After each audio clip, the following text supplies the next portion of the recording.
The first guest that we have on our show today is precisely the type of business that we want you to start rallying behind.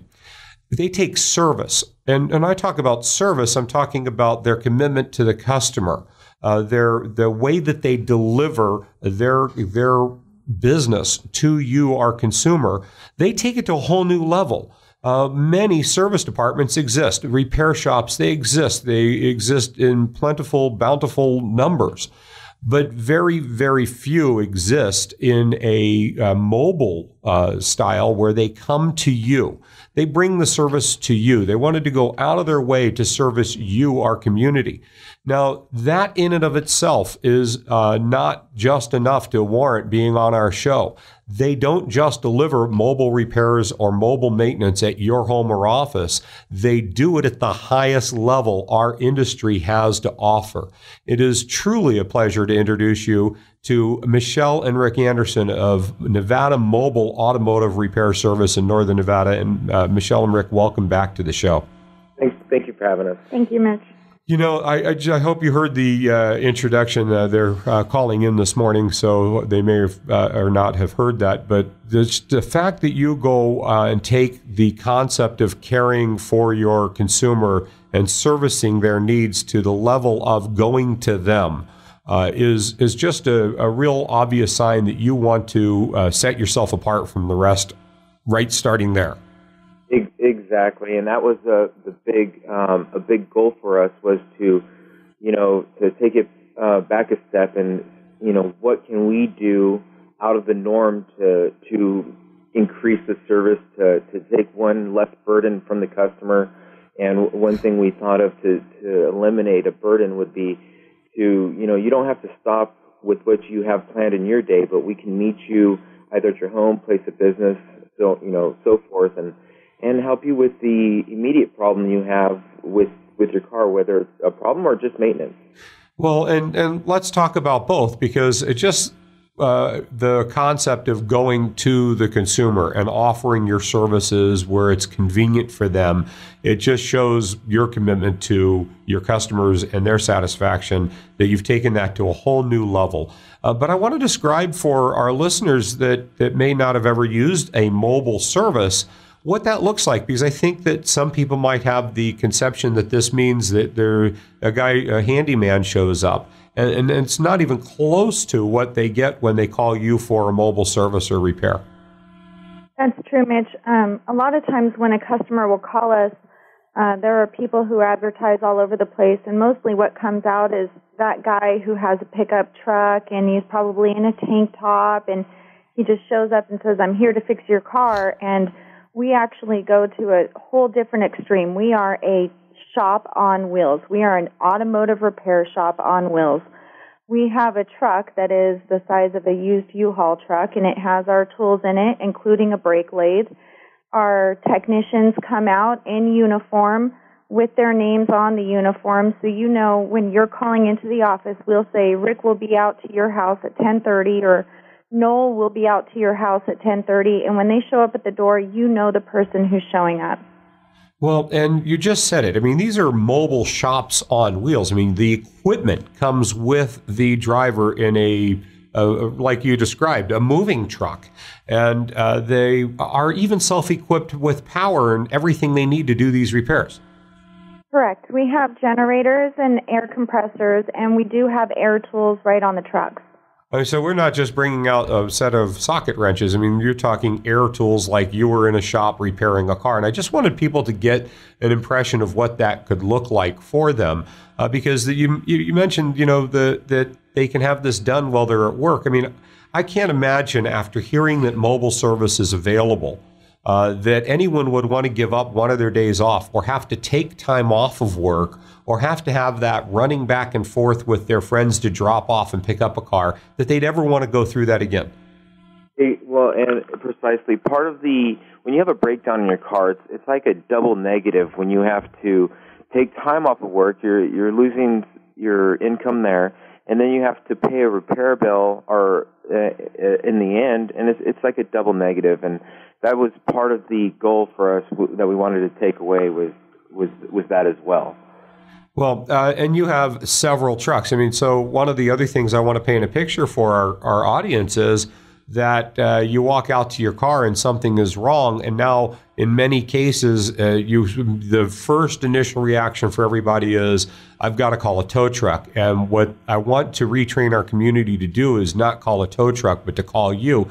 Because even if it's on the roadside or in their driveway. Correct. We will come out to...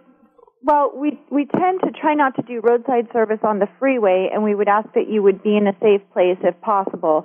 But we will come out and we will do the diagnostics right there. If you're broke down in town in your driveway or at work when you come out and your car won't start, you don't have to call that tow truck to come out and try to tow you home.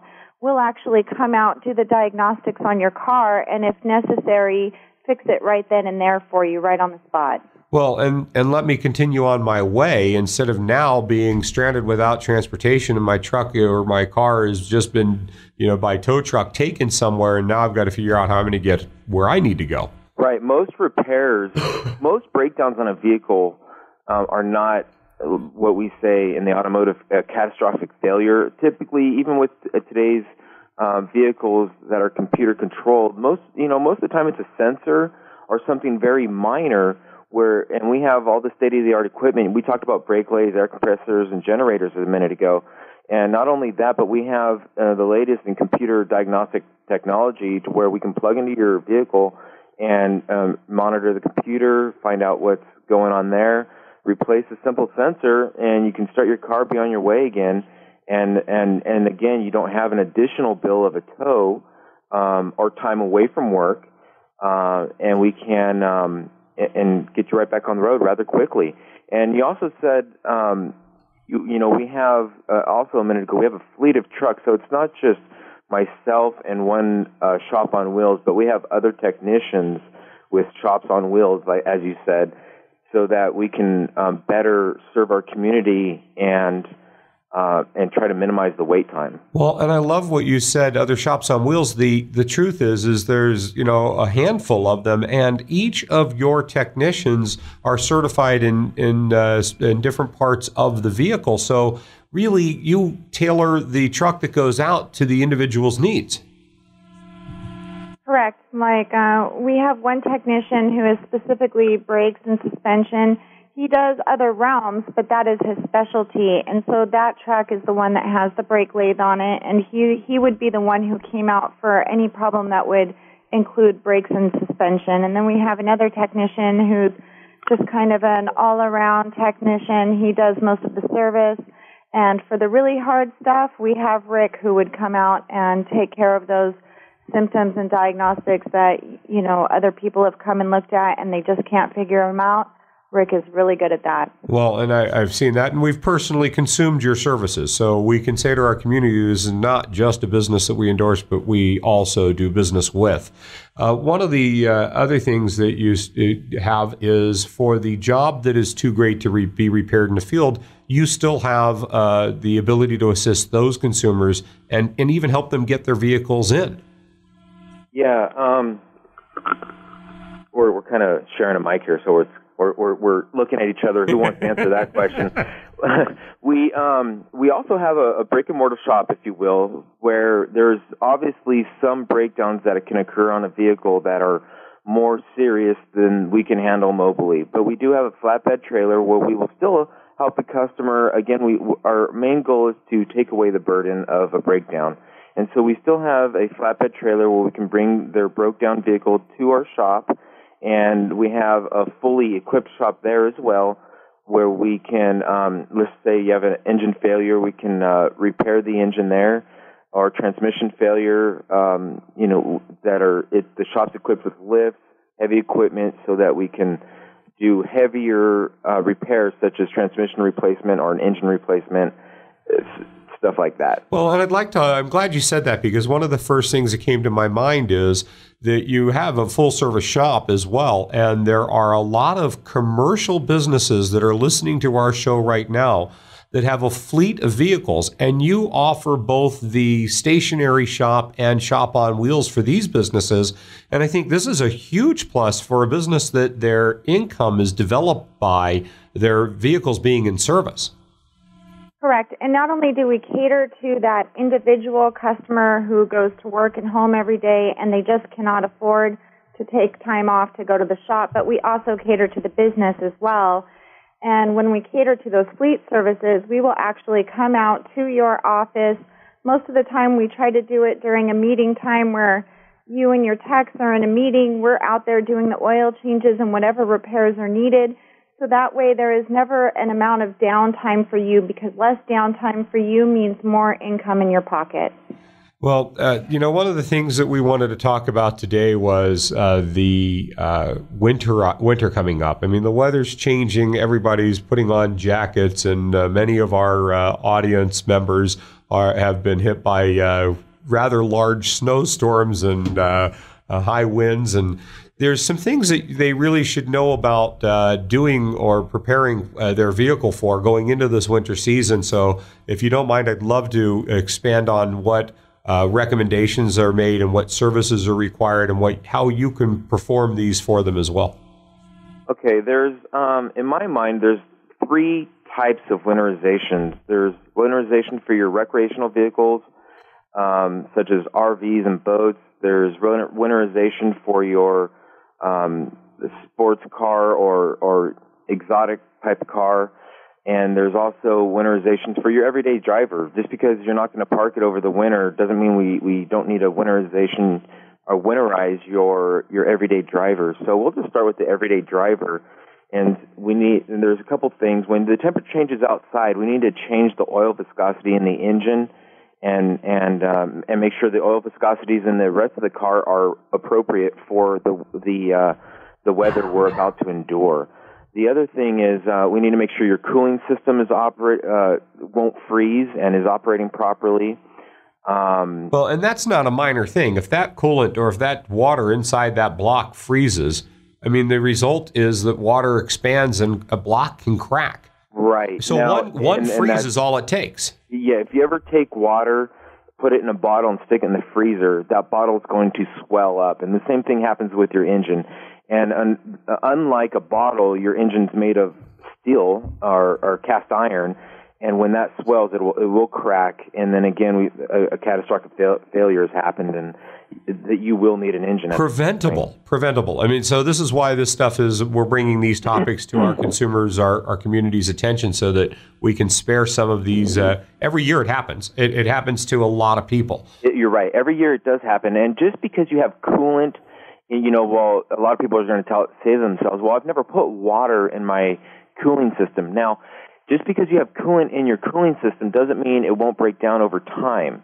And we have a testing system which tests it's not a viscosity, but it's the makeup of your coolant to make sure that it is the freeze points are up and they will not freeze.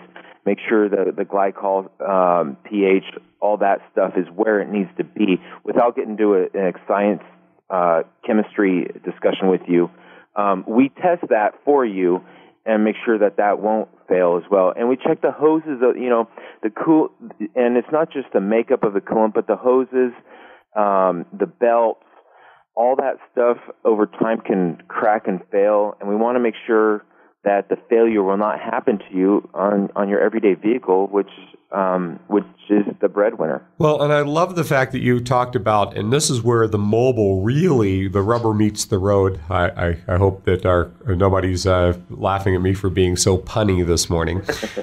But you touched on the recreational, and there are the people in our community with exotic sports cars, and that are going to, or even just the car that they can't take out when the roads get nasty, that they don't want to have the rocks chip up. Let's talk about those vehicles, and when you come to their residence or wherever the vehicle is stored, what kind of services that you can provide and what recommendations you make for those as well. Well, Mitch, on the recreational vehicles in particular, such as motorhomes, Reno has a severe weather. And so, therefore, in the wintertime, everything freezes, and your tanks need to be drained. They need to be blown out. They need to have coolant added to them for the winter time, so that way they can be coated and those lines don't freeze and break. When the guys come out, they'll also check the coolant in the engine as well to make sure, again, that is at the proper freeze point, so that way the engine doesn't freeze and the block doesn't crack. They'll check the battery, the hose integrity, the brakes. If you're going to be parking your sports car or recreational vehicle over the winter time, it's usually recommended that it be up on blocks so that way the wheels can still keep their shape instead of sitting all winter long. And what happens is the air kind of settles and they end up just getting a flat spot. So when you start to roll in the springtime, you get kind of a vibration until they form back into roundness. Well, and you're talking about some of these recreational vehicles, some of these big motorhomes. I mean, you're talking tonnage on top of these tires, and it's more than just that they get these flat spots in them that have to heat up and round back out. But, I mean, it can really cause cracks in the tires around those edges that are squared off instead of round. I mean, can be damaging to the rubber over the course of a winter. Exactly. Right, and on the motorhomes, You're right. It's a lot of weight, and the best thing to do is a motorhome sits most of its life, and when it sits on a flat surface, what we were trying to talk about there was the tire gets a flat spot in it, and when you start to drive it again, you notice this vibration, and the best thing to do for that is to put the motorhome up on stands and get the weight, the tonnage, as you said, off the tire to keep its shape. Well, and another thing is the fuel sitting in those tanks. I mean, you have the ability to take care of that to keep that from turning. And then, I mean, I've seen this too, Rick, and so I'd like you to elaborate on what happens if people don't perform these services. And they may get lucky and start their car and think that they really didn't get hit by this, but fuel deteriorates over time, and then that going through your system can cause catastrophic long-term failure. Well, right, Mitch. And not only does fuel evaporate, but it actually kind of turns into a varnish.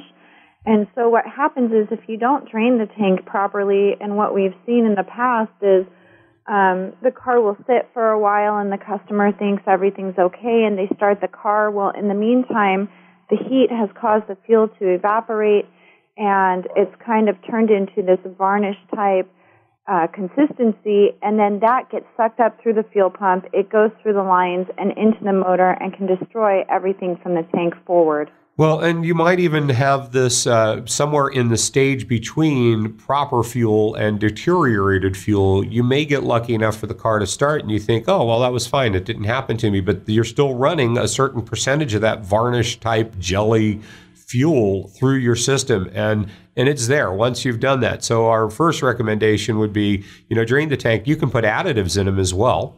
Right. And that's what I was going to say a second ago was, to paint a picture, like you said, if you don't put those additives in it for the winter time, then to paint a picture of the repair, we would have the fuel pumps are in the tank. So now we have to lower the tank, most likely replace the fuel pump, boil the tank out, drain the varnished fuel, boil the tank out to get all the coat, because that varnish coats everything, and then replace the pump, replace the tank in the car, fill it back up with some fresh gas, replace the fuel filters, remove the fuel injectors off the engine. Then we can service those. There's little tiny filters inside every injector. Then we have to remove those injectors and service them that way.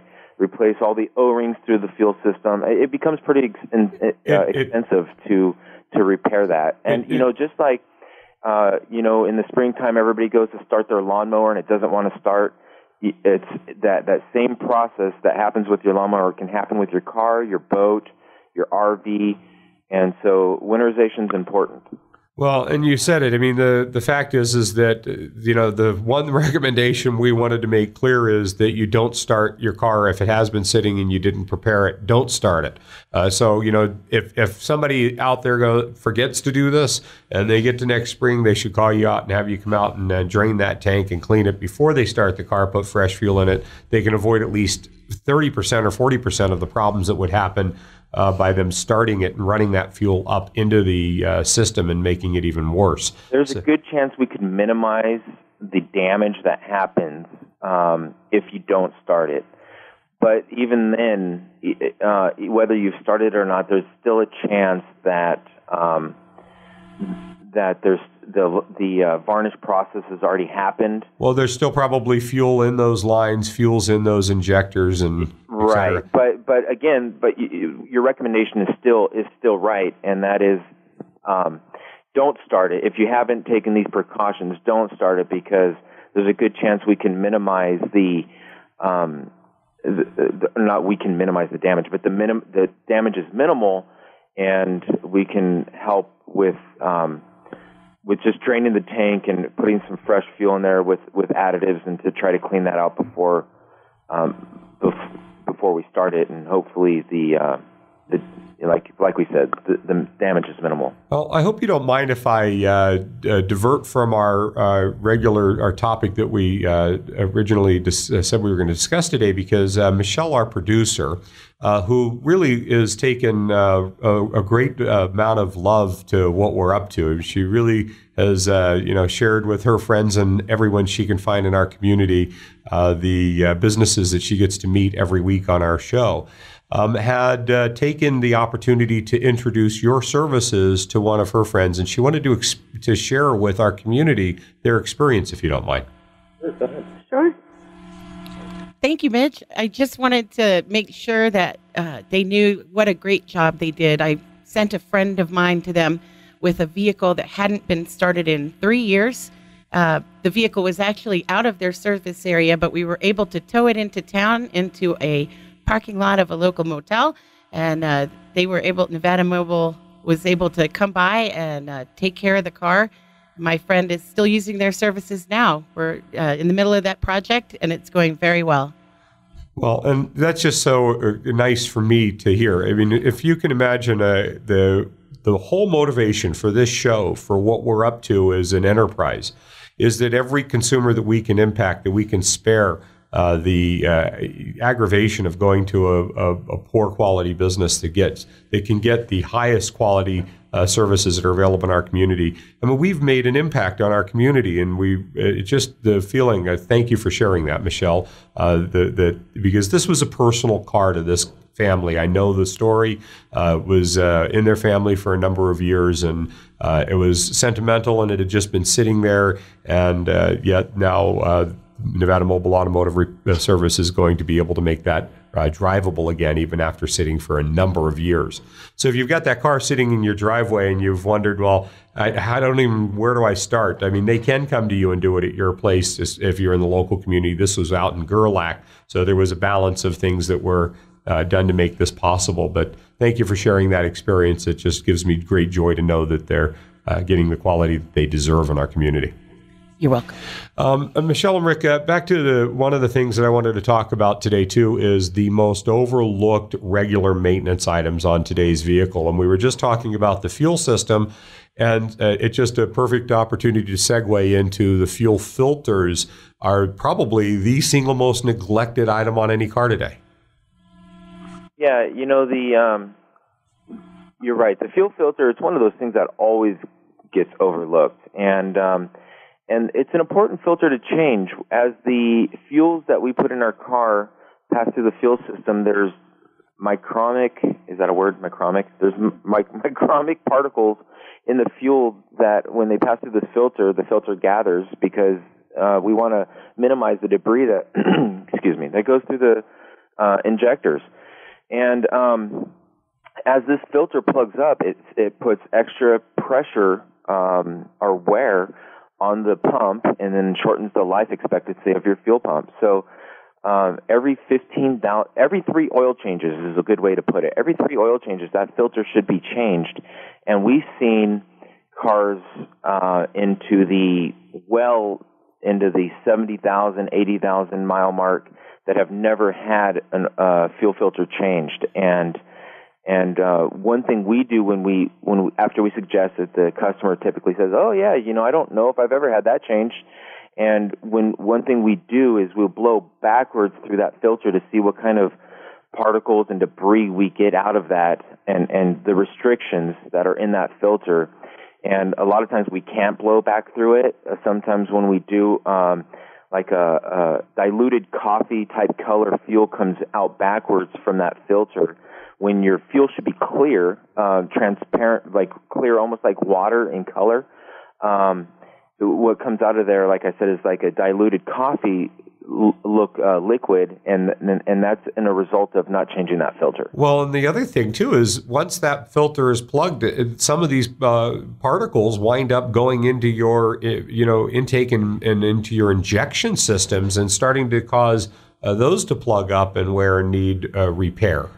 Right, and if you don't service that filter, eventually those particles will pass through. And like you said, it'll go into the fuel rail system of the engine, plug up these injectors. There's fuel pump regulators. There's a lot of stuff that the fuel will travel through. Well, I can't thank you enough for taking your time out of your day today to really help us, educate, prepare, and inform our community for the upcoming weather and what they can do to, like you said, minimize potential damage, to increase the life expectancy of their vehicle. And again, I got to thank you for taking on bringing service to a whole new level and going mobile at the quality you do. Mobile would just be mobile. But when you take mobile and you take it to your quality, I mean, you're bringing them the highest quality shop to their house in our community. And I just got to thank you for being that committed to what you're up to in your industry. You're part of this industry. Thank you. Thank you for that compliment. And one thing I'd also like to say to our listeners is, we enjoy hearing where they've heard from us, because it helps us know, that they're listening to our radio show here, and so we need to know that as well. So if the listeners, when they call in with a problem, please let us know where you've heard of us. Please do that too. I mean, this is really, it lets our businesses know that providing the quality of services at their level is something that you're committed to and that you appreciate as a member of our community. And it always is, as you said, Rick, gratifying for a business that really has taken and put so much effort into providing that level of quality to a community. It's really rewarding and enriching to hear when people are touched, moved, and inspired by it. That's Nevada Mobile Automotive Service right here in Northern Nevada. And you can reach them how, Rick and Michelle? You could reach us on our website, which is nvmobileautoservice.com, or you can visit our physical location at 2540 Sutro Street. Or, as always, give us a call, 775-200-4669. Thanks again for being with us today, Nevada Mobile Automotive Service. Just a terrific business. Give them a call. Visit them on our website, thecarbuyeradvisor.com. If you didn't get all that information, it's available for you anytime, day or night.